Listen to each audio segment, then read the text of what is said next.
Sunday morning, and here again is Charles Osgood. Songs such as Glory Days have made him a music legend. Bruce Springsteen has been singing about his own life and times for some 40 years.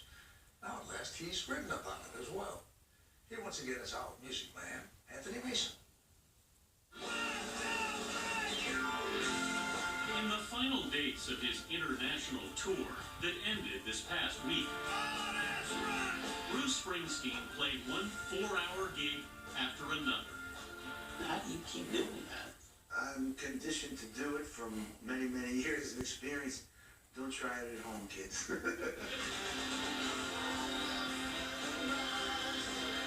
It's the one arena where the singer, who turns 67 this week, can control the clock. You're looking for a particular moment, and then when you catch that, it feels so good sometimes, then time disappears.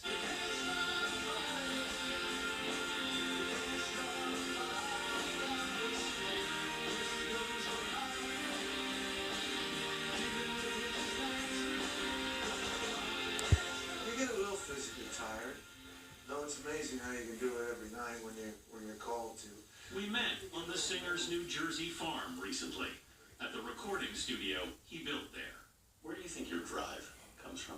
I believe every artist has someone who told them that they weren't worth dirt, and someone who told them that they were the second coming of baby Jesus, and they believed them both. And that's the fuel that stirs the fire. For Springsteen, the fire started in Freehold, New Jersey. Get into geography. Where was home? Home was right up here. Yeah, on the block around the St. Rose of Lima Catholic Church. My house was here. Church was there. My aunt's house was there. My other aunt's house was right next to her. The grinding, hypnotic power of this ruined place would never leave me, he writes in Born to Run, his new autobiography published by Simon & Schuster, a division of CBS. Doug and Adele Springsteen's son found both comfort and fear here. His mother, a legal secretary, rented him his first guitar. His father, who worked at Ford, was an angry man. He loved me, Springsteen writes, but couldn't stand me. My feelings exactly. We made a surprise visit to the school at St. Rose of Lima. I'm getting the willies. Go, my friend. He's beloved here now. You look great. It was different when he was in class. How did you do when you were here? Not particularly well, you know. I didn't fit in the box so well. Did I read that they called you Springy? Yes, that is correct, my friend. Amongst many other things. Long after he moved away, Springsteen would drive back at times to Freehold. And I still cruise through every once in a while. What are you looking for when you do? Well, they say... They say you're looking to make things all right again, you know? And of course, there's no going back, you know? The long-haired guitar slinger who earned his stripes in the bars of Asbury Park was just 22 when he was signed to Columbia Records.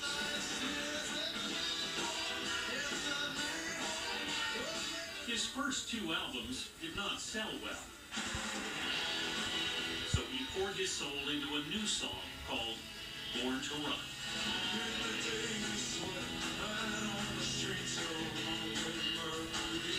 You were reaching for something epic. Well, I was trying to make the greatest record you'd ever heard. A record that after you heard it, you didn't have to hear another record. You know?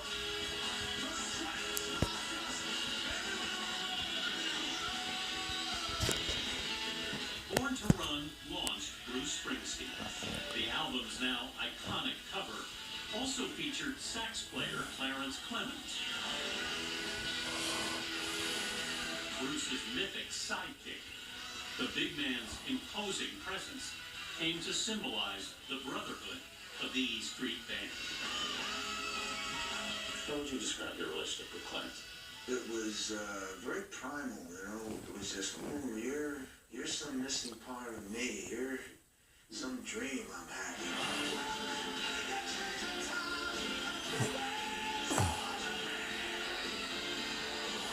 He was such this huge force, you know, while at the same time being very fragile and very dependent himself, which is maybe what the two of us had in common. We were both kind of insecure down inside, and we both felt kind of fragile and sure of ourselves. But when we were together, we felt really powerful. We're very different people. Yeah. You know, Clarence lived fast and loose and wild and wide open, you know. Yeah. I tend to be a little more conservative. You said off stage you couldn't be I friends. said, I couldn't, you know, it would ruin my life. I said, you know, but Clarence could be Clarence excellently. He was very good at it. Until his health began a long decline. In 2011, Clemens suffered a stroke and died days later. Losing Clarence, Springsteen writes, was like losing the rain. And it happened very quick and suddenly, and it was quite devastating. And when something like that, as you say, kind of came magically to begin with, Yeah. goes away, you're going to be sitting there going, how do I replace this? There's no replacing Clarence. You know, you're going to do something else. Clarence had mentioned he had a sax-playing nephew, Jake Clemens. Springsteen turned to him to resolve the band's identity crisis. When you saw this was finally working, was it a relief? Oh, yeah, you kidding? It was like the weight of the world was off my shoulders, you know? But Springsteen faced an even greater challenge as he entered his 60s, a crippling attack of depression that he battled with the help of his wife and E Street Band member, Patti Scialfa. It lasted for a long time. My 60s would last for a year, and then it would slip away, then it would come back for a year and a half. Do you see it coming? Do you feel it coming? Not really, you know. It sneaks up on you. It's like this thing that engulfs you. I got to where I didn't want to get out of bed, you know, and you're not behaving very well at home, and you're tough on everybody. Hopefully not the kids. I was trying to hide from the kids, but you know, Patty really had to work with me through it, and her strength and the love she had was very important, you know, as far as guiding me through it. She said, well, you're going to be okay. Maybe not today or tomorrow, but it's going to be all right. I mean, you still function with it. Yeah, my thing is, for some reason, it never affected my work or any of my playing. You know, it was something, if I was dead down, when I came in the studio, I could work. Springsteen, who wrote about it in the song This Depression, finally got through it with therapy and medication.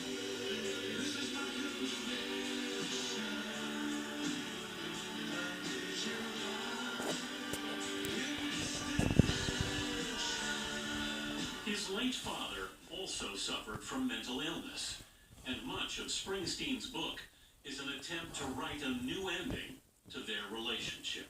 Yeah, my dad was very important in it because I felt I hadn't been completely fair to him in my music. How did you feel that you were unfair in your music? I think that I left an image of him as sort of this very domineering character, which he could be at different times and could be frightening. But he was also much, much more. He had a much more complicated life. He describes an unannounced visit his father made to see him just days before the first of his 3 children was born. What did he say to you?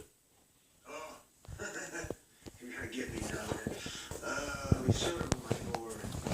He came in and had a couple of beers. It was early in the morning. And I think he said, yeah, you know, you've been really good to us. I said, yeah. He says, I wasn't so good to you. I said, yeah, well, you did the best you could, you know?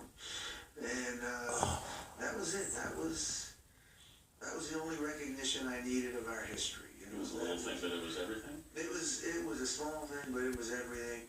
It was, it changed our relationship immediately. It was just a lovely gift, you know? It was a lovely epilogue to our relationship, you know? It really was. relationship Bruce Springsteen has with his fans is deep and enduring.